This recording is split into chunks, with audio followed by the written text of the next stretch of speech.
Are you done looking at Tinder, John? No, but go ahead. Okay. I can multitask. Welcome to the continued podcast adventures of three opinionated guys with mics and too much free time. Strong enough to stop a speeding movie rumor, more powerful than a bad comic book event, able to waste hours of time asking stupid questions to people who have better things to do. It's Dave, Ben, and John. It's Superhero Speak. Hey, everyone. You're listening to Superhero Speak, and I'm your host, Dave. And John. And JD. And this week, boys and girls, we are here to talk about possibly the most divisive movie in history. You know, since the first trailers came out, people had theories and ideas about what this movie was going to be. And then it came out this weekend, and some people loved it, and other people hated it, and they've been complaining online and fighting online since it came out. And of course, I'm talking about Ferdinand the Bull. Oh, wait. Well, it's all the same, seeing as how everything's owned by the same company now. That's a discussion for another time. I read my son that book all the time. It's such a good book. And John Cena is the man. Yes, he is. No, of course, we're here to talk about The Last Jedi. And yeah, it's been interesting, the fan reaction and all of the fun that's been going online. So before we get started, real quick to our audience, just to let you know, I think I mentioned this before, but of course this will be our last episode of the year. Like we do every year, we take Christmas and New Year's week off, and then we'll be back second week in January. So in that time, there's plenty of reviews and articles on our website you should take a look at while you're waiting for us to come back. All right, let's get into it. So let's do our usual. Let's go around the room. Our initial non-spoiler reactions. None of us have talked about the movie, so none of us know what anyone's thinking, so this should be interesting. And let's start with JD. So, when I first saw this, I left a little undecided. I've been cooking on this for a few days now, what I really thought about it. And I was kind of surprised that I didn't have an emotional reaction. And I find myself defending against people all the time. So clearly, I didn't dislike it. And the more I think about it, the more I like it. And I keep asking myself, I was born in 1980, so I never lived in a world where we didn't know Luke Skywalker was Darth Vader's son. So I keep wondering, how would my emotional reaction have been at the end of Empire had I just been going through it like it was supposed to be? And I don't know if I would have felt like this. I like it, but I don't feel like I have a strong emotional connection. But I don't think it's a bad movie in any stretch of the. Okay, that's fair. John? I'm sorry, I'm on Amazon buying porgs right now, so you gotta give me a few minutes here, you know, it's like there's a run on them apparently. Yeah, well, seeing as how I was one of those people who is old enough to have actually gone to, Star Wars and Empire Strikes Back and Return of the Jedi, and all that in the theaters, and being one of those people that back then, you know, when there wasn't this internet thing, back when people talked to people, damn it. And the reveal of Darth Vader being the father was a surprise. I gotta say, you know, I liked it. I liked it a lot. I did. It didn't blow my mind, but I think they might have finally jumped the track of just doing basically a repeat of each of the installments of the first series. Mm-hmm. As long as they stay away from having another Death Star in the third one, we should be good. I think, and it was very nice to see Mark Hamill, show what his true acting chops are. The man can act. And I remember back in Star Wars when everybody was saying, hey, he's a new guy, he's not an actor, he's not that great, blah, blah, blah, and everybody harped on him for it. Boy, you know, what a difference 180 years makes. Is that all it's been? Feels like it. So, that was 2 divorces ago, you know. Anyway, I liked it. I liked it a lot. I think it certainly deserved its second place, highest grossing movie of all time. Yes. Yeah. I think I was in JD's camp. I came out of it not sure how I felt about it. I know I didn't hate it, like some of the comments that I've been reading online, and I know that I didn't feel emotionally invested in it. I didn't love it, the way I felt when I saw Empire and Return of the Jedi when I was a kid. But then again, I'm not a kid anymore, and it's hard to be that emotionally invested in this kind of stuff all the time. Well, you're barely a kid anymore. So yeah, I mean, it's tough.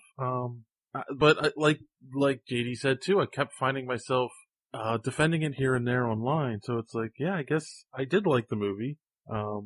And as you pointed out, John, I mean, it made $450 million this weekend. So yeah, it's not a failure in any stretch of the imagination. Hey, if they can make another Transformers film on what they're making, they can make another one of these easy. I kind of think, I really feel like, and we'll get into this a little bit, it suffers from overpopularity. Everyone has their vision of what Star Wars should be. So hey, my headcanon is right. So when what's on the screen doesn't match their headcanon, people get angry. So yeah, we, just real quick, the numbers, as we said, they made $450 million, opening weekend. Second biggest opening, only behind, The Force Awakens. And, on Rotten Tomatoes, the movie actually got, 93% from critics, but the discrepancy is with the fans, only give it a 56% rate. It's definitely divided fandom. We also did a little poll. Interesting. We did a little poll on our Twitter. I love to do these things. What did you think of The Last Jedi? Let us know. The 4 options were, A Ray of Hope. Ray spelled R-E-Y. R-E-Y, sorry. Looking Okay. No Empire. Ewoks, Trump, Porgs. And I'm finished. Okay. And they voted that you have the worst puns ever. Hold on. These puns were written by the former co-host, Ben Fiore. So I just want that out there in the universe. Ben's responsible for the puns. That figures. So the top answer, 51%, was A Ray of Hope. So the majority of people took this poll, liked the movie. 51% I know is a thin margin. The next highest one was I'm Finished at 22%, and then 18% at Looking Okay, which means, they thought it was okay, but it's not as good as Empire, and 9% for Ewoks, Trump, Porgs. So was there one in there for Porgs Taste Delicious? Best scene of the movie.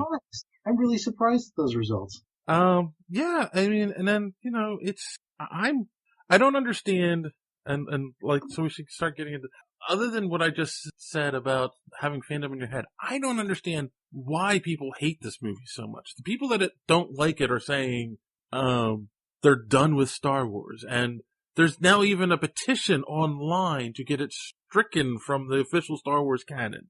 If that's not the nerdiest, stupidest thing I've ever heard in my entire life, I don't know. Those are extended universe guys. You don't have to listen to them. Extended universe guys? Yeah. Yeah, the extended, all those. The Dark Empire. All those, yeah, and although that brings something up, and I guess we should start the review is I'm sorry, but every time somebody comes up and starts, filling out the Star Wars history from the first 3 episodes, every single time the Solos get the shaft. I mean, like, in the extended universe, all their kids died or became Sith Lords. Now we've got a fresh start. All right, let's see what they can do. Sith Lord. God damn it, what happened? Why are they picking so much on on this family? The Skywalkers and the Solos always get the shaft. Well, look what happened to Han in the last movie. He literally got shafted.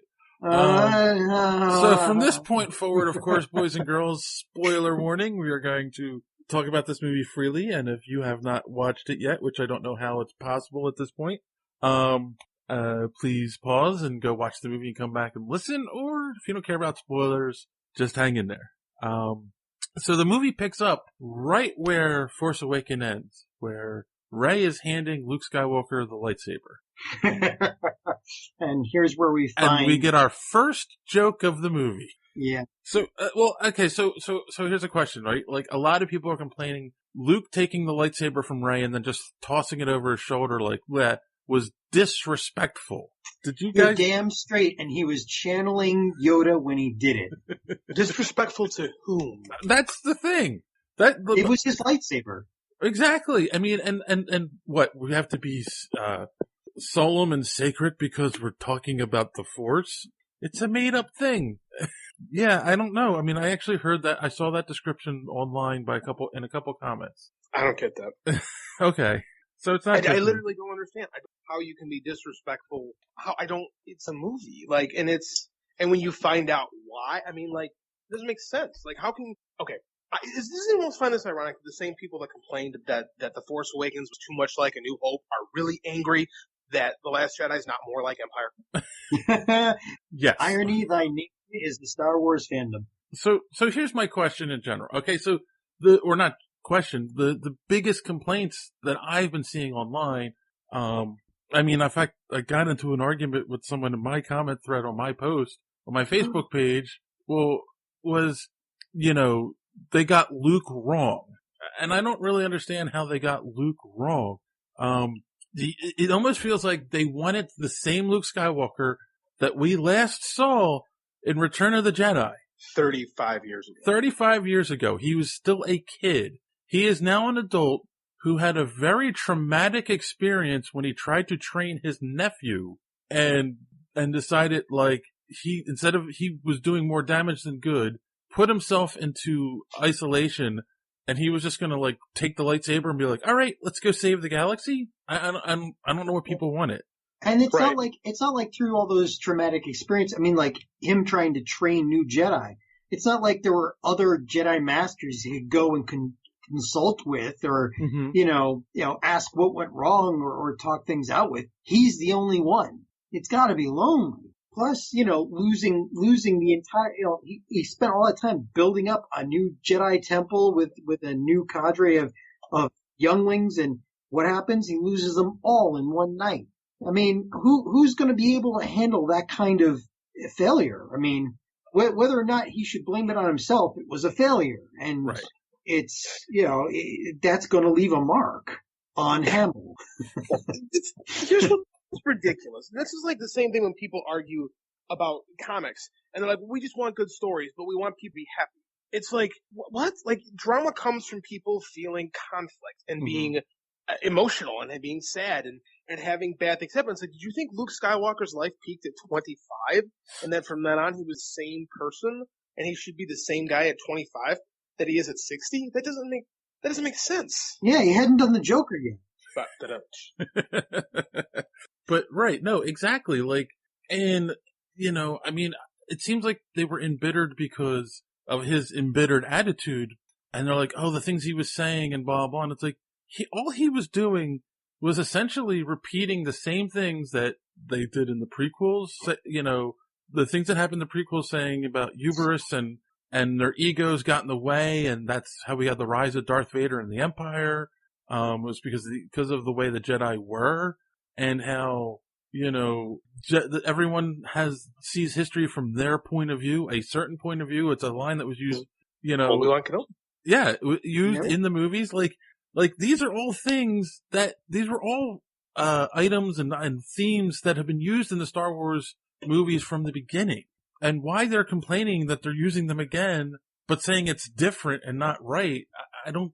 All right. So we should go on from there, because that could be. I mean, we could just harp on that all night. So in the movie, what came next after that? That's right. We had the Great Space Race. Poe Dameron's first major screw up in this movie. Yeah, that's how he screwed up a lot. But I'm telling you that. Okay, so yeah, go ahead. You explain it, because just what? You explain. Explain. Me? You're his second, third. How many times screwed it up? this first time, like, they were making a bombing raid, and he created a version, and then he went in to destroy the ship, and it wound up costing almost the entire bomber fleet, Right. which also introduces us to Rose's sister, and a very long sequence of they succeed, but the losses are great. Like, and Poe's got this. It's really kind of cool. Poe's like the Han Solo of this series, but like his risks never quite work out, and I kind of like that about. Right. Because like you think they're gonna go, you think that they're gonna follow the same path. They veer, and that happens several times. Like, it's this misdirection is a huge motif in it. Is like the characters are misleading each other, and the writers and the director are misleading the audience. You think they're going to go one way, they're going to go the other. Like, in the Poe Dameron example is the biggest one I can think of. Like he's a hothead flyboy Han Solo type. Wrong constantly. But he did take out that dreadnought. He did, but it took out a large chunk. By the end of the movie, there's like the rebellion gets away, the resistance gets away, but there's 6 of them. Right. Like, they sustain such heavy losses. Right. Yeah. So, go ahead. No, this is true, but we'll get to it. But I think his second screw up wasn't entirely his fault. So here's a question I have about that aspect of the movie: the resistance against the First Order, or the rebels against the Empire. Because I grew up with the Empire. I'm sorry, the First Order stuff drives me nuts. So I kind of felt like in The Force Awakens they were more equal. Like, the New Republic had risen back up, and they were building. They were controlling like a good portion of the galaxy, and the First Order were the remnants of the Empire that were still trying to fight back against the New Republic. Right, but then they used their super weapon to destroy like 18 planets or something like that, and took out apparently they took out the entire, which wasn't the Resistance, it was the New Republic, and now they're back down to the Resistance again. Is that what it is?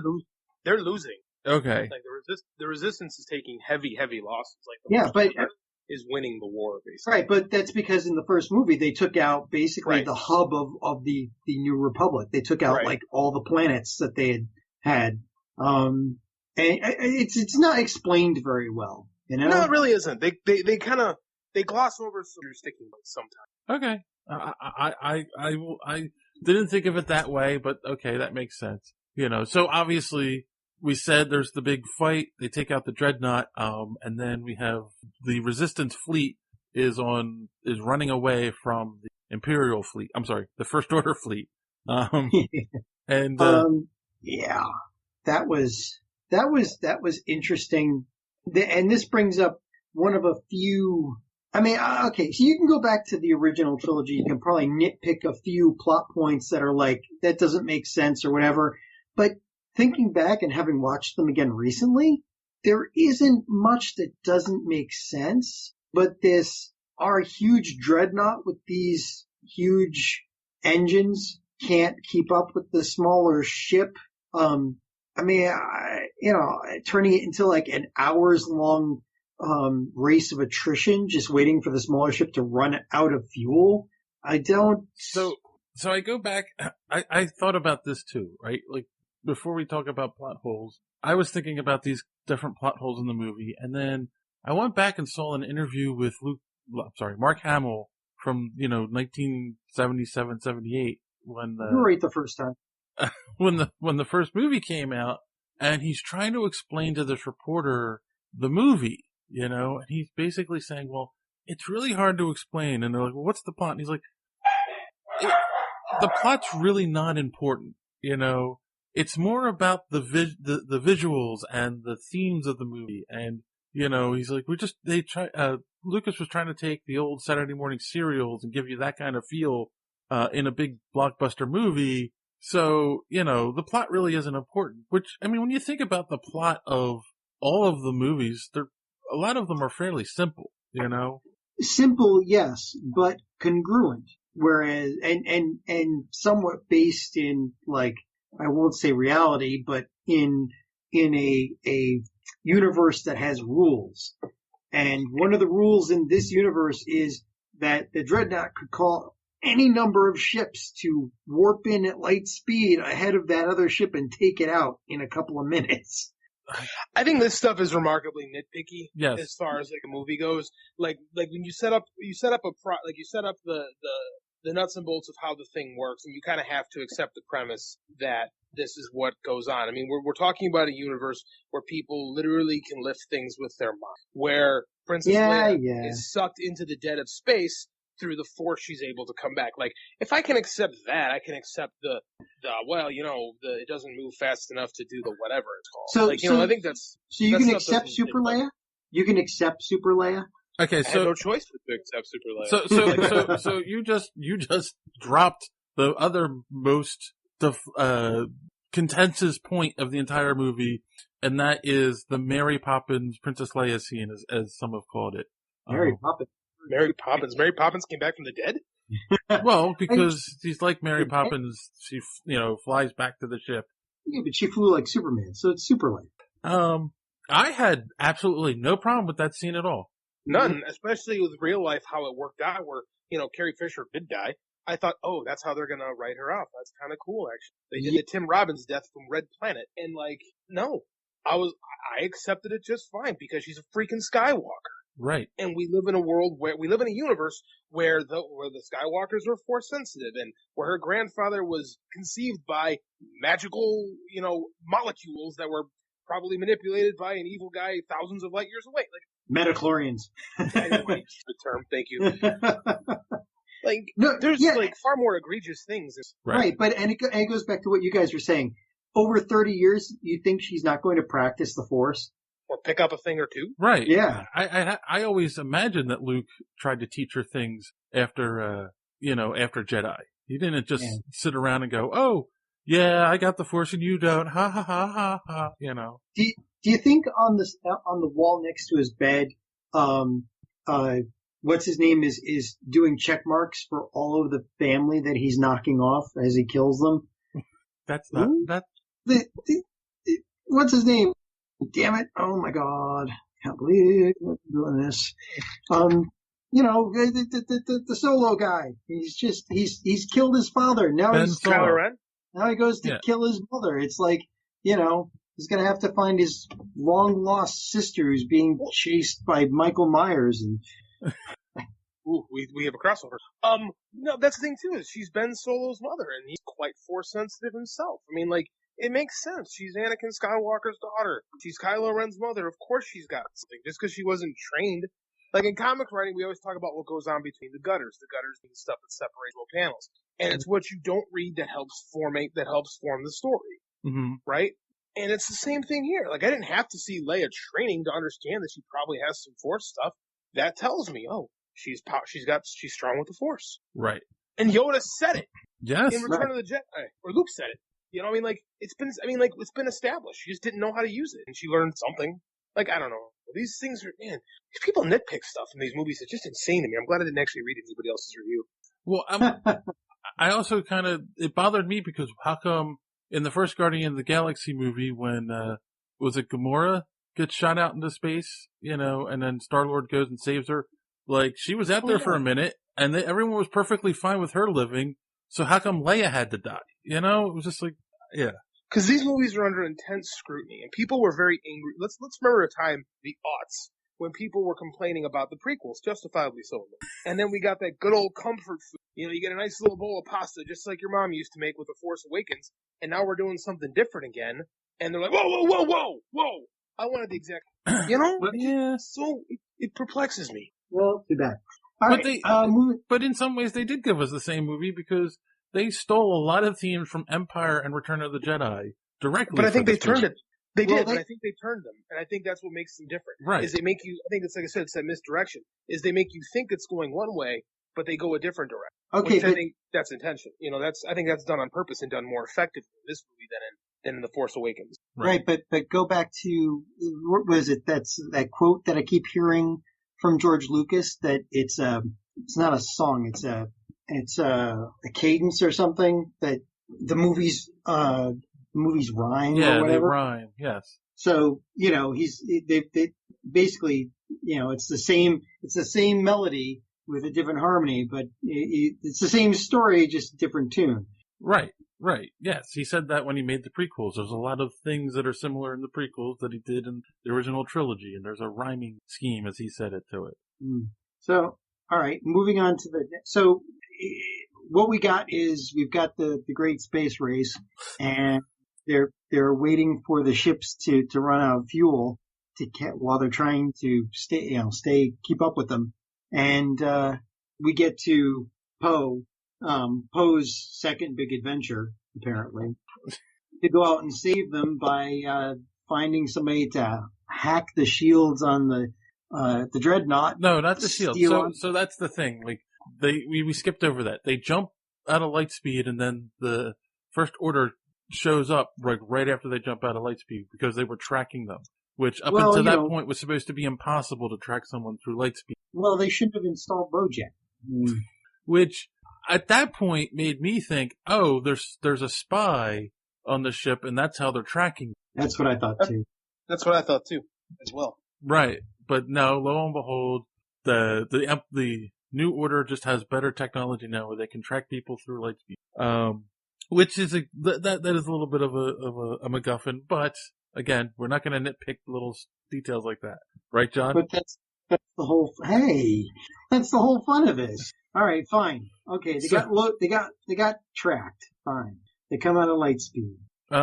So like one of the things we haven't talked about, like, because we haven't really talked about characters. You said Poe, but it's Finn wakes up from his coma that he was in since the last movie, and he's walking around in a portable what's it? Back to tank, yes, with springing leaks everywhere. And so what I found fascinating, I discussed this at work today, the movie, and they kind of disagreed with me, but it's like, I think Finn is in love with Rey because he wakes up and the first thing he says is, "Where's Rey?" Yep. What do you guys think? Well, you said yeah. yes. Yeah, I agree. That's absolutely. Okay. So I'm not wrong. Okay. Note that down. You don't get many of those. So yeah, I mean, it's just I they don't spend much time together in this movie, but I thought that was interesting. That was the first thing that thought on his mind. So now we jump ahead a little bit back to come up with their plan. Well, first Finn tries to escape to go find Rey, which also led me more down that road. And he runs into Rose, who stuns him, which leads to more physical comedy in the movie.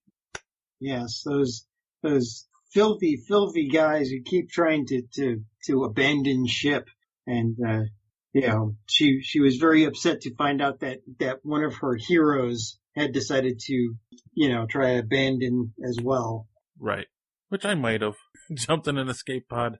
Yeah, but again, there was an ulterior motive there. He had the watch thing that was going to lead Rey away from basically the First Order. Right. So now they all team up and decide they need to get they didn't call him a hacker, did they? They called him a slicer, I think.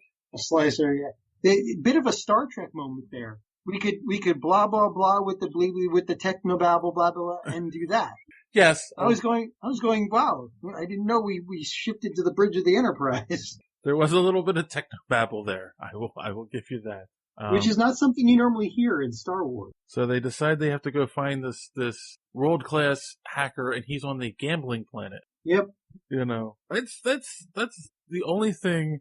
I mean, I understand this is well established how Star Wars works, but it just feels like every planet only has one thing on it. That's true. That is I think Star Trek planet sometimes, but I mean, like, yeah, every planet has a thing. They're monoculture. Hoth has ice. Tatooine. Yeah. Yep. Yeah, I was just like... This is the Casino Royale planet. Right, because it's like, everywhere you turn, there's something going on that people are betting on. There's races, and there's gambling, and like, oh, okay. So this was an interesting moment in the movie, because it's kind of... I think it was kind of a slap in the face, too, of some of the themes that they were trying to get across in the movie, of the point of view, right? Like, things are... So the people that were there, they were just gambling. But then when you looked closer, they were abusing the animals, and, they had kids that were slaves that were taking care of the animals for the races. So yeah, it turns out they were all arms dealers. right. Well, that's how you get money to gamble in the Star Wars universe. Hmm. Right. And then even later on when they're going back to the fleet and it's like, not only do they sell weapons to the Empire, but they're also selling weapons to the Resistance. So, it's just whoever's going to buy the weapon. So it's, are they evil or is it just the point of view of the way you're looking at the situation, So, on that gambling planet, it wasn't Paige, it was, Rose and Finn. Oh God, I am doing well tonight. Yeah, so Rose and Finn, tool around looking for the slicer, hijinks ensue, and BB-8 decides to show you what a real droid can do. And oh my God, that droid is so OP. Well, I mean, that's another thing too, right? Like, yes, they made him a super droid, kind of what they did to R2 in the prequels, yeah, but even R2-D2 from the prequel trilogy is going, yeah, dude, that guy's got mad skills. Well, there's always escalation, right? Like, that cute droid who can do everything, they just took it to the next level. Yeah, taking out all of the security guards, and that's just in this section of the movie. Wait until you get to the next section of the movie. Basically, it's the perfect Deus Ex Machina. Yes. Seeing as how he is a machina, so. He's like, I like this. He is the sonic screwdriver of this movie. Anything that needs to be done to move the plot along, BB-8 can do it. Yes. He doesn't solve any problem, but he makes things able to occur. Yes, I'll give you that. He's a fixer. Yeah. All right. But I don't have a problem with that. So while this is all going on, of course, there's now Luke and Rey back on Luke's island of adventure, and of course he refuses to train her at first. He's cut himself off from the Force. He's become a bitter hermit because of the things that has happened to him. And the most unnecessary part of the movie, in my opinion, was following Luke around on an average day of what he does, which was milking a giant creature and spearfishing. Yes, thank you for showing us what the blue milk, the genesis of the blue milk was. We've always wanted to know that, and now we know, and we wish you didn't know. Really, yes, yeah. You didn't want to see that. Yeah, thanks, Rain. Yeah, but yeah, that was funny, just following Luke around. I mean, it seems like that though that lets you get to know a character, get a feel for a character, that lets you connect to him. I agree. I think that's some of the best character moment stuff of the new Luke. Yeah. Because my whole thing with the first movie, because we didn't know anybody else was on the planet. Like at first it looked like it was just one island in the middle of nowhere, and Luke was by himself. So I mean, like I like seeing the porgs and the nun creatures, who I forget what they're called off the top of my head, and seeing how Luke is surviving. I dug that. It was an insight to a character. Okay, all right. I didn't look at it that way, but that is true. It just, I don't know. I just thought the milking scene was weird. The milking scene was weird. I don't want to argue that for a minute. That was just somebody saying, hey, why don't we put a scene in here where we show them where the blue milk comes from? That's exactly what that was. This'll shut them up. Yes. Nobody will ever want to talk about it again after this scene. And I bet they were cracking up the entire time they were pitching. Like, oh, this got to go in the movie. But then, of course, Rey feels the pull of the dark side, like all good Jedi. Well, before she feels the pull of the dark side, she finds the tree, where she finds the ancient Jedi text. Oh, yes. And then that's when, Luke finally goes, like, who are you? And she says she's nobody from nowhere. And he goes, well, come on, everyone's from somewhere. And she goes, Jakku, and he goes, that's basically. Says the guy from Tatooine. Yes, exactly.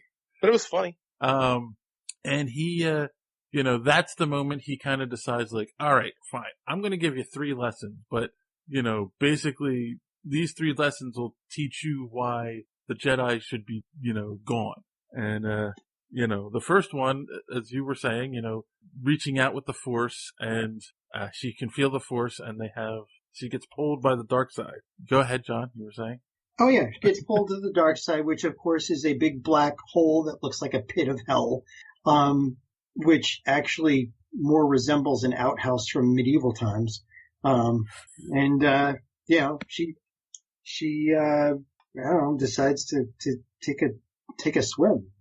Well, I mean, she gets sucked in, her Force, her being gets sucked into the dark side, and he's like screaming, at her to stop, and she doesn't listen, and then when she comes out of it, we learn a very important thing, a plot point, I think, of the movie is she goes, "I felt everything but you," and that's when he said he shut himself off from the Force, which really should answer a lot of questions of like, well, if Luke and Leia were connected, how come she couldn't feel him before then? And it because he's explains, powerful enough to turn it off. right? Exactly. So then, yes, we get a Force cave scene, just like from Empire Strikes Back. And of course, she goes in to learn a lesson, just like Luke did in Empire Strikes Back. So, go ahead. But that's, and this is where it gets interesting, because we've had the flashbacks of her being left on Jakku, mm-hmm. and we've had, every geek worth their weight has been, arguing about who her parents were. Is it Luke? Is she Ben's sister? Whatever. And we come to find out through this kind of vision quest, this mini vision quest, that she's nobody. I mean, it's confirmed later, kind of, mostly. But yeah, I mean, it's just her. The vision is just her, a long line of her, to the end. And when she asks to see her parents, she gets a full view of a mirror, basically showing her again. And literally, there's nothing but her in this entire vision quest. Which I think this is my interpretation, and I'm sure the movie guy here might have a different interpretation. But the lesson was, she was all she needs. She doesn't need to worry about where she comes from. She's her own future, and that she's all she needs. But that would be interesting for the dark side to be the one showing them. Okay, let's look back to the Force cave scene on Dagobah. Mm-hmm. Luke fights Darth Vader, cuts Darth Vader's head off. Darth Vader's head explodes. Who's in the helmet? Luke. Right. We're our own enemy. It's the same lesson, which is fine. That's as a wrestling coach, that's what we tell kids. You are your worst enemy. It wasn't showing her as an enemy. It was just showing her. I mean, there was no conflict, nothing. It was just her. Disagree. She hangs on to that. It's a big thing. Like you said, any geek worth his salt had a theory. I had my own.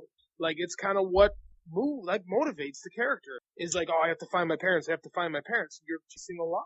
And she said she knew it. She knew. I mean, that's the dark side of the lie of it. It's the thing. You're searching for the enemy or the mystery or the whatever. When all it is you're looking at yourself, right? It's all the shadows and the demons that we prop up in our own head. We're always our worst enemy. We're always our greatest enemy. Right, but this was a lot more philosophical in that way than it was in Empire Strikes Back, where it was very blatant that it was showing Luke that technically it was showing that Darth Vader was his father and that he could follow in those footsteps. It was a lot more subtle, I think, if it was going that way. So, either way, I'm almost getting the feeling, starting from this scene on, that they might be finally going to a point where they're going to show that this light side, dark side of the Force thing is a bunch of BS, and that, the only thing that it is a reflection of who you are inside, and there's no reason why a Jedi can't use Force lightning, or a Sith can, do the stuff that a regular Jedi can do. it's all a matter of, do what you have to do at the time and not giving it to your own feelings, not an actual otherworldly presence in the Force that grabs you and takes you to the dark side. It's all you. Right. Amazing. Every word of what you just said was wrong. Hey, my headcanon is right. No, well, look, we're getting to that scene. All right. So the only other scene on the mountain I want to mention is she's playing around with the lightsaber. Not playing around with it. She's practicing with the lightsaber, and she cuts off a rock. The rock falls down the side of a mountain and squishes one of the caretakers. Not quite. It destroys a cart that they've got on a very small road that wraps around the side. And for those of you Avatar Last Airbender people out there, all I could think of in my head was a guy yelling out, "My cabbages!" I have no idea what that meant, but I do think that's one of the greatest little metaphors. I think that's a great little metaphor. I think that whole thing is almost like Luke's justification of why the Jedi shouldn't be around anymore, is that they don't make things better. Right. I think that's really kind of the attitude that he has, is like, we have all this power and all we do is make things worse. Is the universe better off without Jedi? Right. But I think that's a great little hint toward that. Yeah. On the other hand, if there's no balance to the dark side, then, Well, that's the thing, though. Is like the Jedi, the Sith, that, like, I think in Luke's mind, it all should be, like, it's all wrong. Because he blames himself. Because they're not Sith, they're the Knights of Ren. But, like, he blames himself for that whole thing. Like, it's his fault. He single-handedly beat the dark side.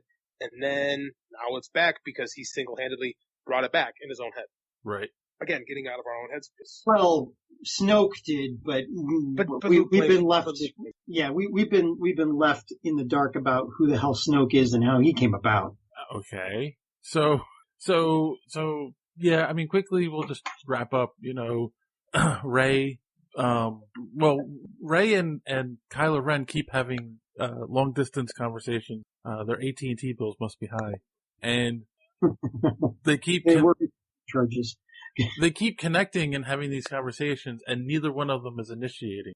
So they don't know what's going on. And, basically through these conversations, Rey reaches out and touches, Ben Solo's hand, and she says, "There's good in him. I gotta go and convince him to join the light side."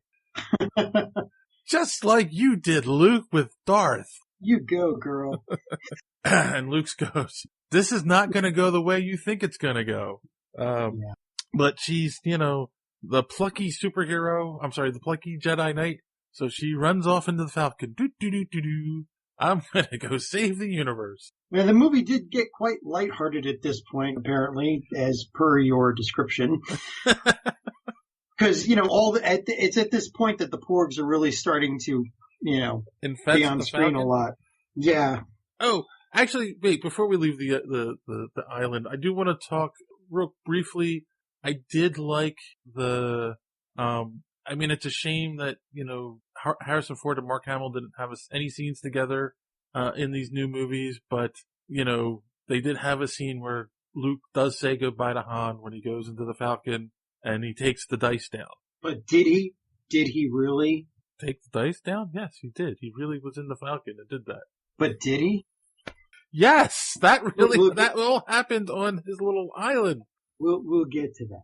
Oh my God, you're conflating two different things.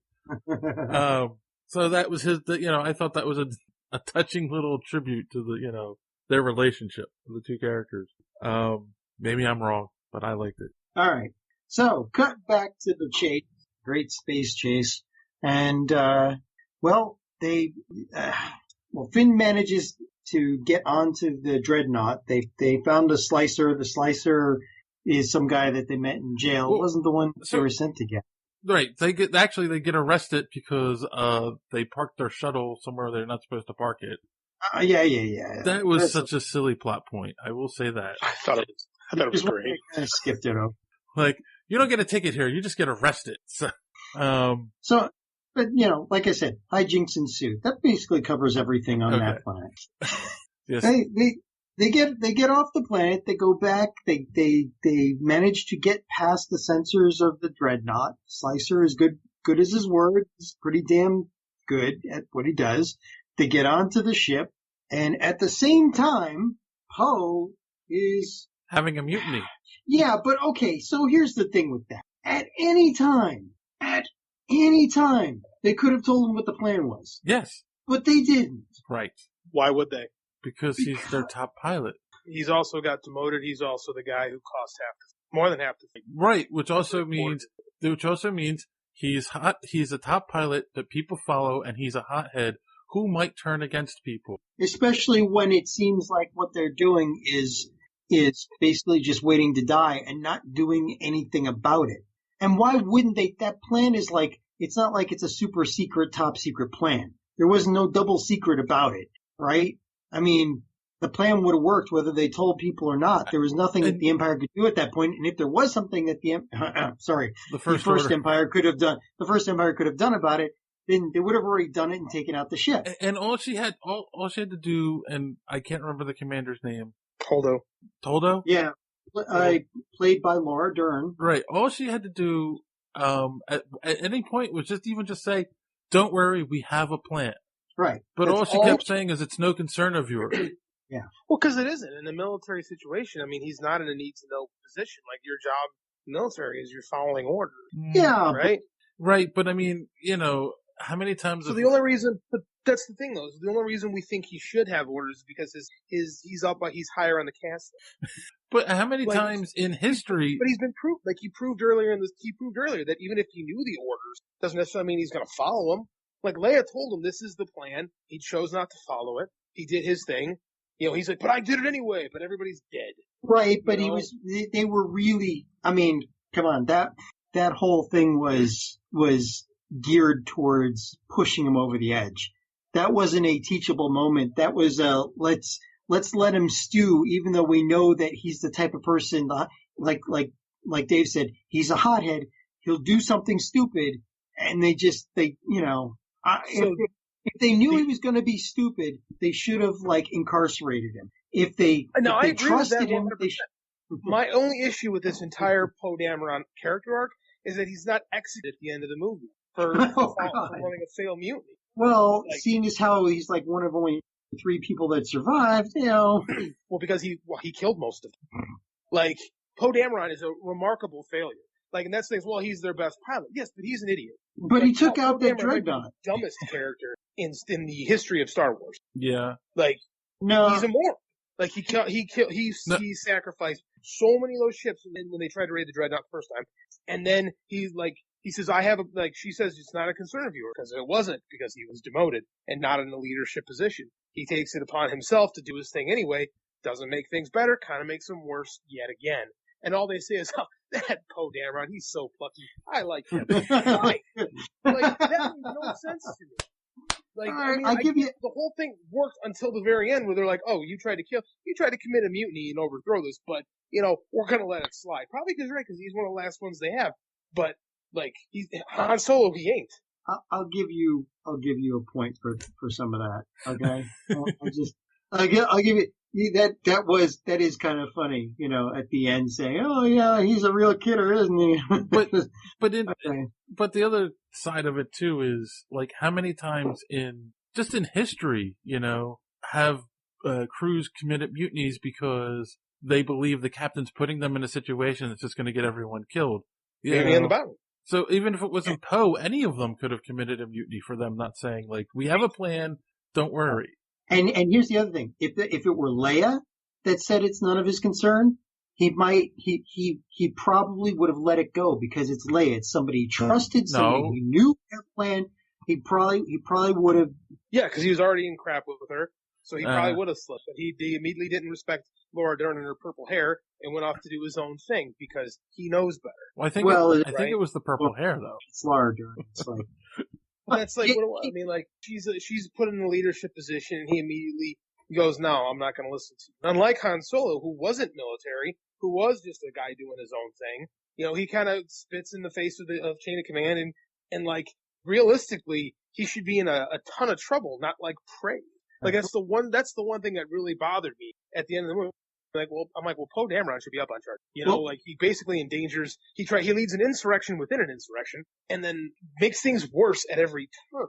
Like, granted, it gets the story moving. It needs to happen to move the story along, but why? Like, what's the you know what I'm saying? Like, for a character, and I hope in the next movie it starts off with him crap. Okay. That's Okay. Poe Dameron is worst character. Fine. But I've heard a lot of, plot point aside, Laura Dern, not really a commanding presence. I was waiting for people in the back of the room when she was giving orders to say, could you speak up, please? She was just, a lot of other reviewers I've heard have said she's miscast, and I agree, because she wasn't really performing. She was it almost felt like she was just reading her lines, and Look, can I play devil's advocate for a moment? Are you supposed to feel that way to help us sympathize with Poe? We look at her and we think, oh, she's not a commanding presence. She doesn't, he should go off and do his own thing. When she has a better plan, right. When she does know what she's doing, she's just not the overly charismatic leader. Right. It's just a different interpretation of it. And like that kind of an attitude that a lot of people have toward the character. I think you're alone in this, John, is specifically why Poe Dameron doesn't listen to her, and all this stuff goes awry. Okay. Fine. All right. Well, okay. So we've beat on Poe enough, and we're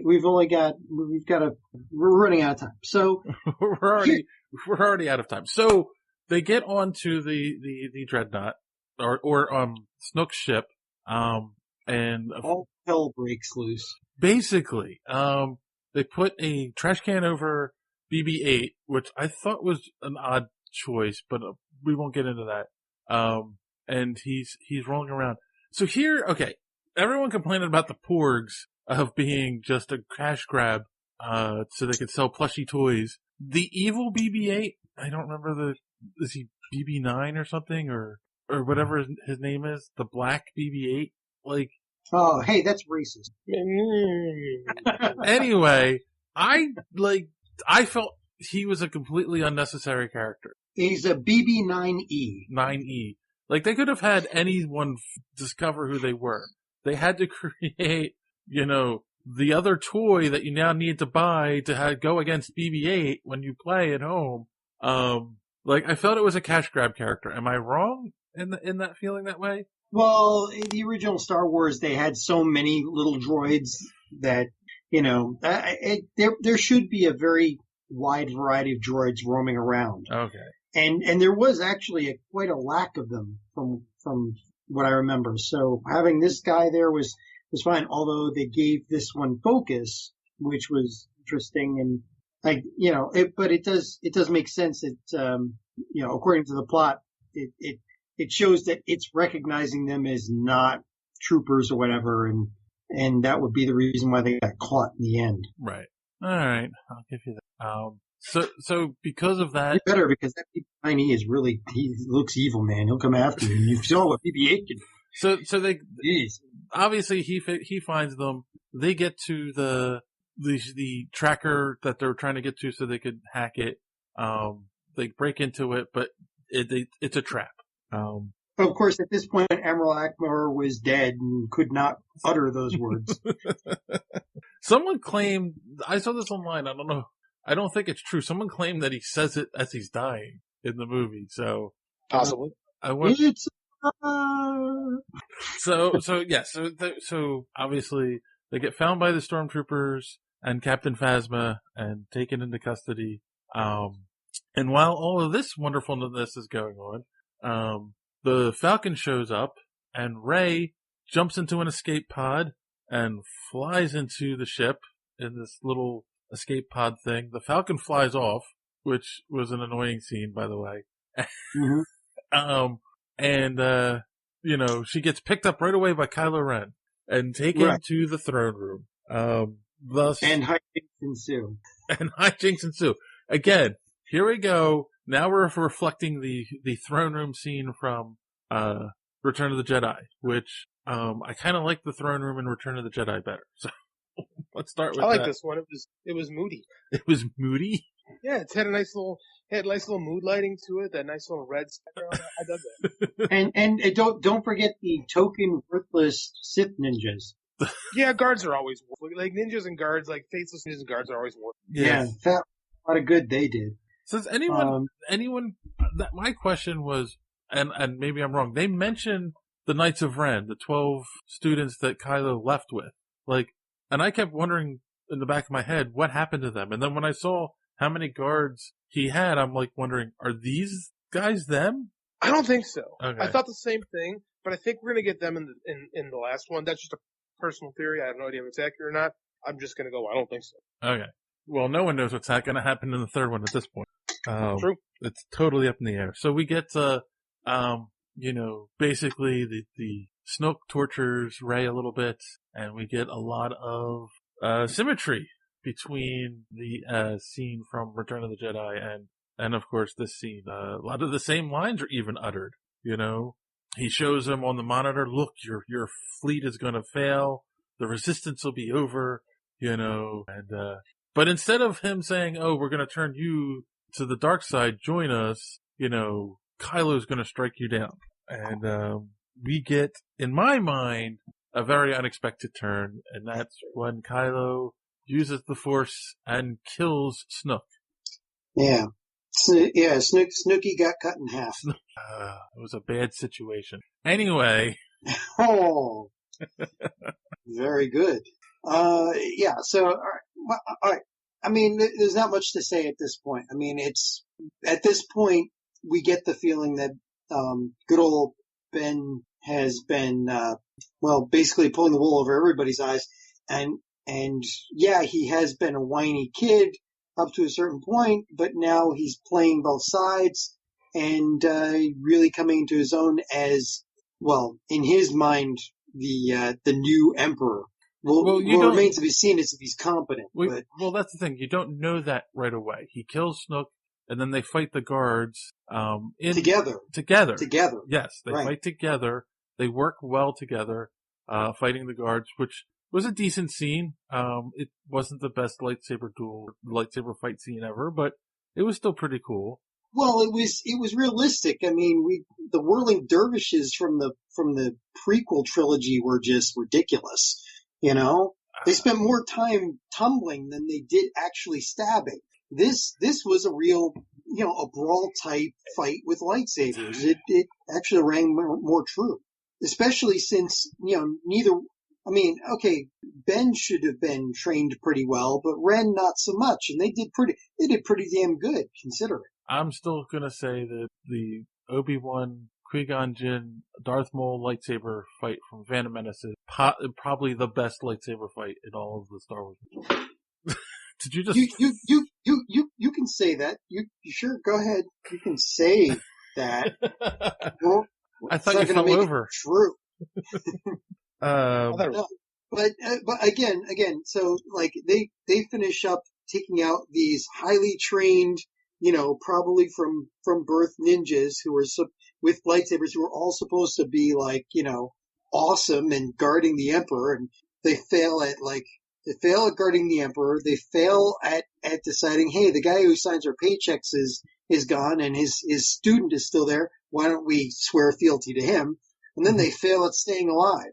Yes. Even when they outnumber them, it just all around they were useless. They're almost as bad as Poe. So they were like stormtroopers in all these movies. Yeah, if you're saying that every time they swung a lightsaber they missed, that's pretty much. I mean, it's pretty much how it goes. I mean, that's kind of part of the course. Yeah. I mean, like the people who work for the Empire are always incompetent and bad at their job. Right. That's why the good guys win. Right.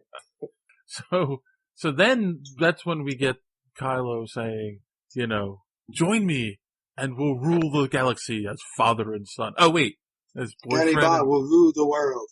Yes. As boyfriend and girlfriend? I don't know. Anyway, and then we get our very Luke Skywalker type, her rejecting, no, that's not right. We're not going to do that. Scene. So very, very similar to movies when they said it's so different from all the other movies. Yeah. Okay. So while that's going on, the Empire, the First Empire. That's what I'm calling them from now on. The First Empire is firing at the escape pods that are leaving the final rebel ship. The escape pods are running towards another planet, an old stronghold, and we see something that should have been used from the freaking beginning. If I had known that all they needed to do was take a ship with light speed capability, point it in the direction of a bunch of ships, and then set it off, and that would take out an entire fleet, including a dreadnought, and there were like 8 Star Destroyers, everything gets taken out in one shot. That is probably one of the most beautiful scenes I have seen in science fiction.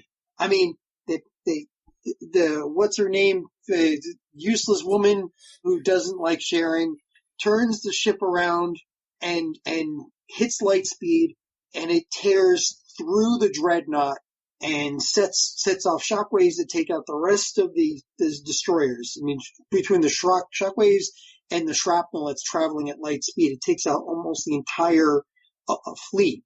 And the way the shot was done was just light and dark and silence. And it happened, and then it hung there for a minute while you just tried to take it in. And it was beautiful. And though that was a beautiful scene and very poignant, it then made me wonder, how the heck did they get all those troops down on the planet to fight the rebels after their fleet was destroyed like that? Like I said, it took out almost the entire fleet. But again, we're running out of time, so moving on. Everybody gets off the dreadnought. They go down because there's a scene. Okay, so two things real quick. So obviously, Finn faces Captain Phasma again. They have a big fight. He defeats Brienne of Tarth. I call her Boba Fett 2.0. It's perfect because she goes out like Boba Fett. Right. Well, it's the character that's in the cool armor who really didn't do much. Nope. Yeah. But wasted potential. But I'm sure it was a lot of kids' favorite character because it's look, shiny armor. The armor is just ornamental. So they win. She goes out like a punk. Again, BB-8, controlling one of the walkers to get them to a ship so they can get out of the dreadnought before it explodes. BB-8 being awesome again. Yes, he's the greatest Star Wars character ever after R2-D2. Right, we get down to the old rebel stronghold. They get inside. They send a bunch of AT-ATs and walkers down, and that's when we get one of the most awesome scenes ever. Before we get to the awesome scene, of course they're doing a somewhat recreation of a shortened version of the Hoth scene, right? You got the trench, you got the base, you got the walkers coming, and then you had one of the troops put his hand on the salt, but we didn't know it was salt yet, and taste it and go, salt. What if it was all arsenic? Oh, then he would have died. And we would have laughed. Don't lick the ground. That should be one of the few things that one of the few rules that you follow at any given planet you happen to just fall upon. Yeah, don't lick the ground. I think that line was there though specifically because I thought it was snow. The little crystal foxes made me think it was snow, and the guy went, "Oh, salt. So it's not Hoth." Okay. Yes, this is how we're differentiating the Hoth scene. It's at least they addressed it. Yeah. At least they addressed it. All right. Hold on, and then one other issue before, because I know what you're getting to. They put a gun down.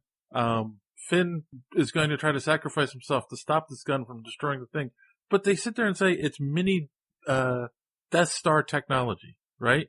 This ultra powerful gun.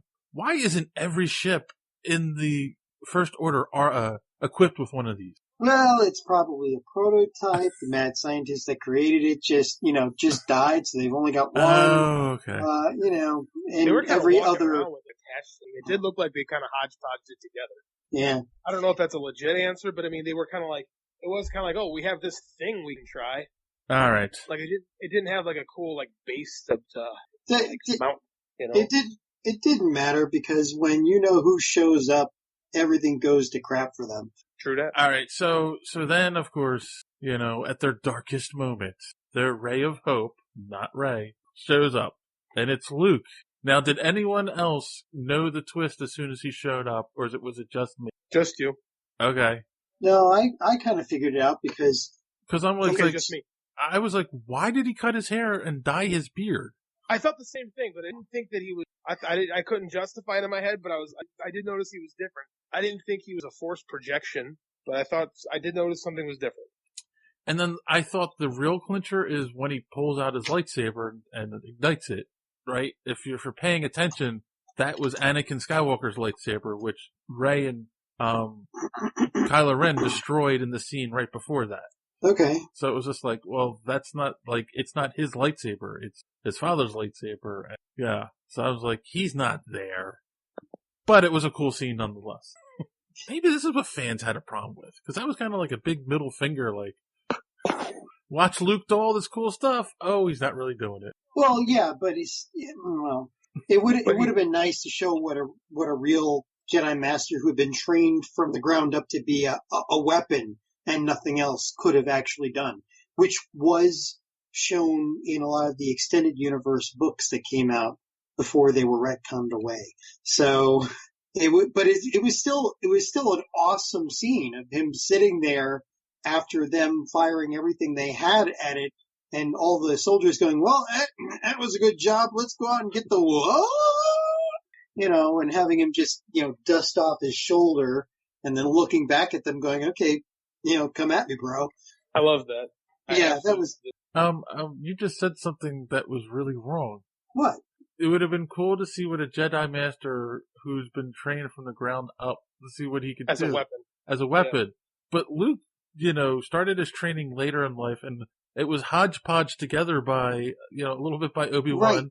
Right, but he was trained as a weapon. And they never, with the younglings, they spend decades teaching them, all the different ways to manipulate the Force and everything. The only thing they trained Luke to be was a weapon from the get-go. I guess. Yeah, but he read all those scrolls himself. Like, he had those Jedi scrolls. He said they're boring, so he read them. Like, right. And he's had another 40 some odd years to work on stuff, even if he only, checked out, maybe at most 5 to 10 years ago. He still had a lifetime to get better at stuff. And I actually thought that he almost like MacGyver did in a way. He used his brain, literally, to kind of beat them. Because, he would have been mowed down by that fire. And instead he just stood there and psyched the First Order out. And he did the perfect thing to, his projection did a better job of allowing the rebellion to escape than the actual presence. Right. And they escaped. And, and they escaped because he not only, took all the fire and then, basically gave them the Jedi version of a middle finger, but Kylo Ren completely lost it at that and abandoned all sense of tactics or whatever, went down to confront him,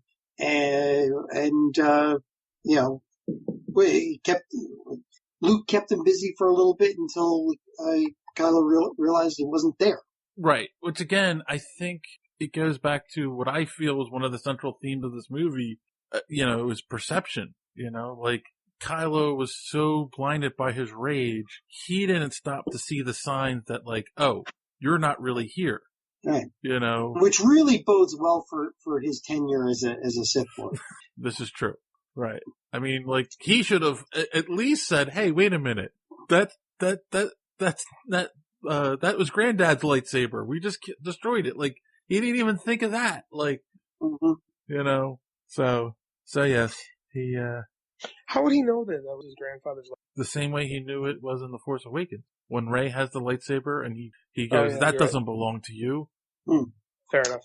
So, all right. Well, I mean, and that's basically it. And of course, they escape.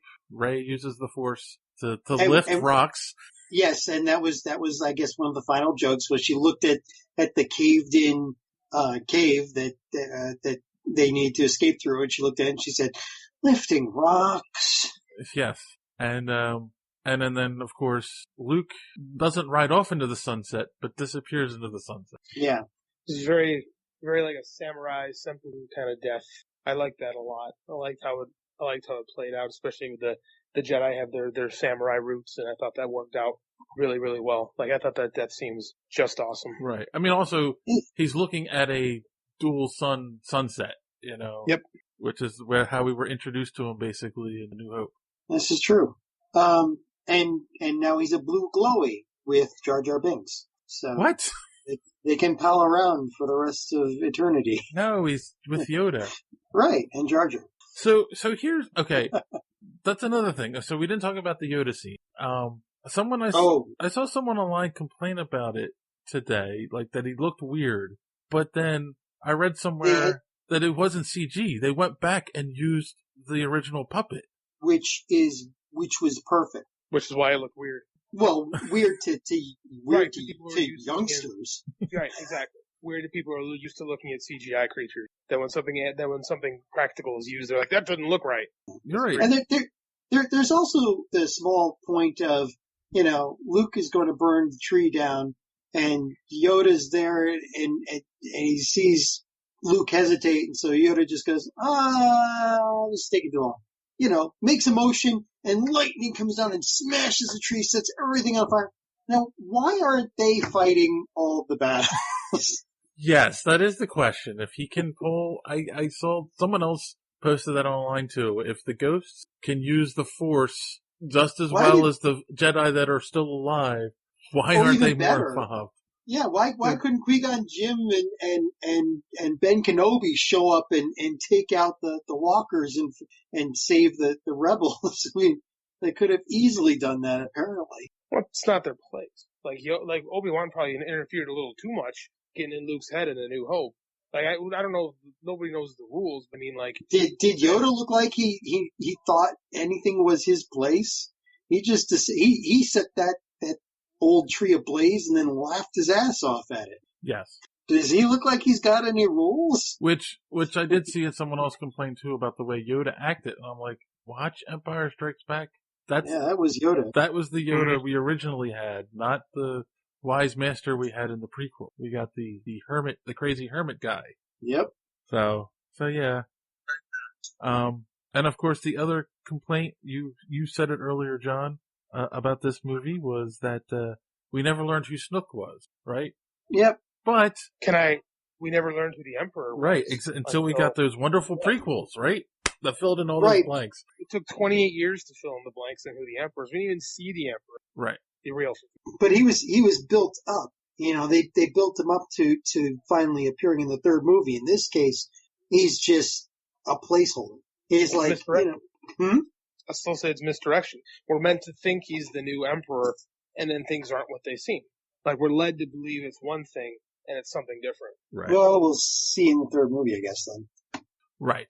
No, that's true. So, I mean, and then that's what people are arguing too is, so they feel like, they didn't really have a plan. Like, JJ set up a bunch of stuff in the first movie that didn't pay off in the second movie, so they mustn't have had a plan, because they let, what's his name? Rain Johnson? No.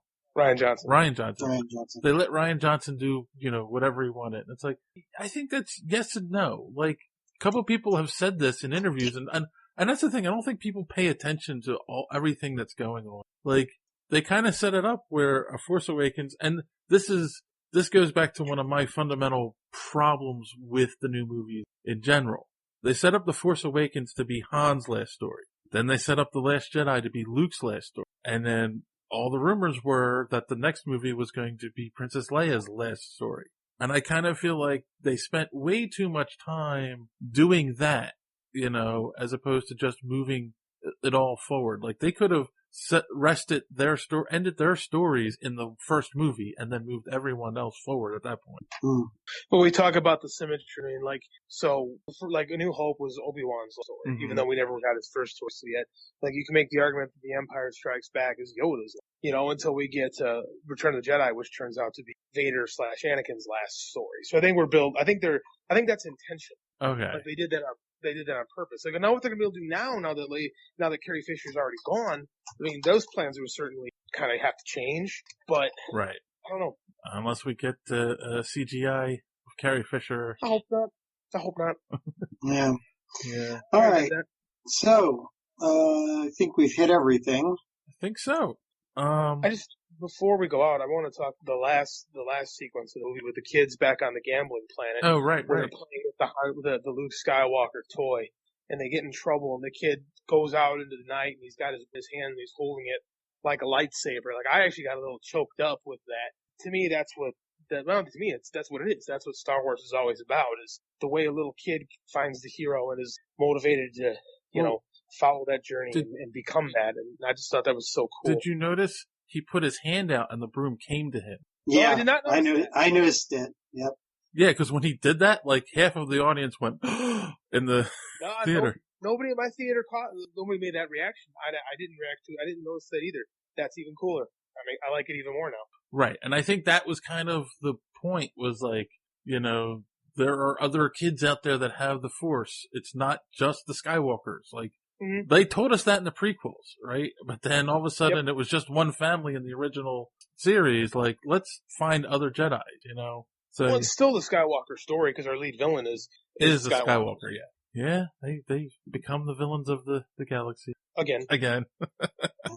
It's gotta be tough to be a Skywalker. Yeah, they keep dying. Yes, they do. It's all right. So let's give our final thoughts and our rating. As always, 1 through 10 lightsabers. And JD, you can go first. I'm having a hard time rating this movie, actually. I think I want to see it again. Okay. And I'm going to abstain from a vote. Like, this keeps happening to me, where I leave the movie saying I don't feel an emotional connection to it, but yet I'm fighting for the stuff that I liked about it. So clearly I liked it more than I think.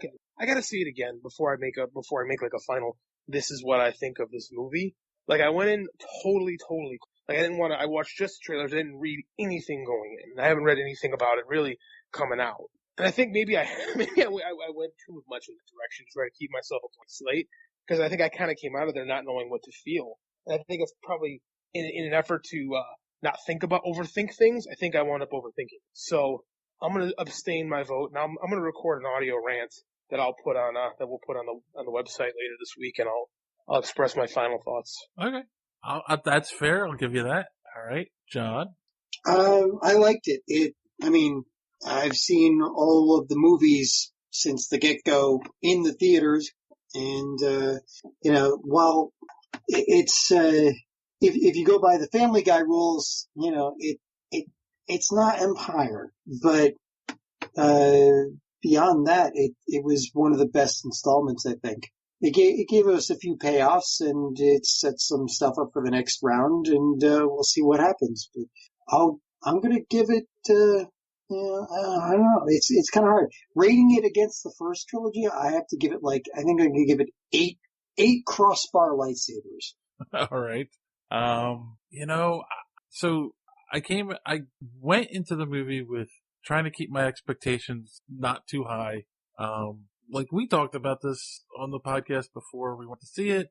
Luke has always been my favorite character. So now we're getting the new movie that centers around Luke. And I kind of feel like, JD, and the fact that this was Luke's final story. I should have walked out feeling more emotional about this than I did. It was kind of like, okay, he's kind of quote unquote gone, at this point. Like, why am I not upset? Why didn't that have more of an emotional impact?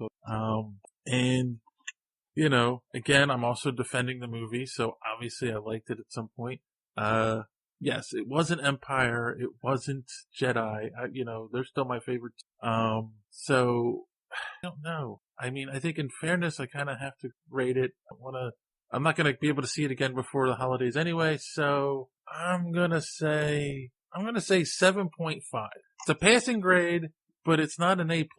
You struggled with that one. Yeah, I really did. I want to go ahead. Well, I think a lot of people are considering our poll results and other polls that I've seen. I think that's a good thing in the long run, because I think they really did give us something different, to the point where, like, we don't, like, maybe it's a good thing that you don't know what to think of it, Like it's causing a lot of debate, and it seems to be like the last time it was the whole South Park member berries. Remember how great this was? Like it's something intentional but different. And like I said, I still don't know 100% what I think. You know, I need to just check it out again and see what I might have missed out on. Like there's good filmmaking here, but I still don't know if that emotion there. It's a weird movie. It's weird. So Yeah. So I'm gonna end with when we had Tom DeFalco on the podcast many moons ago, and he talked about the Clone Saga. There are those who are going to. Most will argue that it wasn't a good story. Some will argue that it was a good story. But his whole point was it got people talking, you know, and that alone is what any writer or creator wants, you know. So if anything, this movie got people talking and got them thinking again about what is Star Wars and what does it mean to me, and like, is it a set of arbitrary rules that were set up in an expanded universe, or is it, you know, a space opera that's supposed to be fun, you know? So, yeah, I'll leave it with that. Like, you know, what does Star Wars mean to you? Let us know. So, Cool. so on that note, boys and girls, again, as we stated at the beginning of the episode, we will be taking our holiday break. We'll see you back in January. So until then, as always, don't let your cape get caught in the door. Thanks for listening.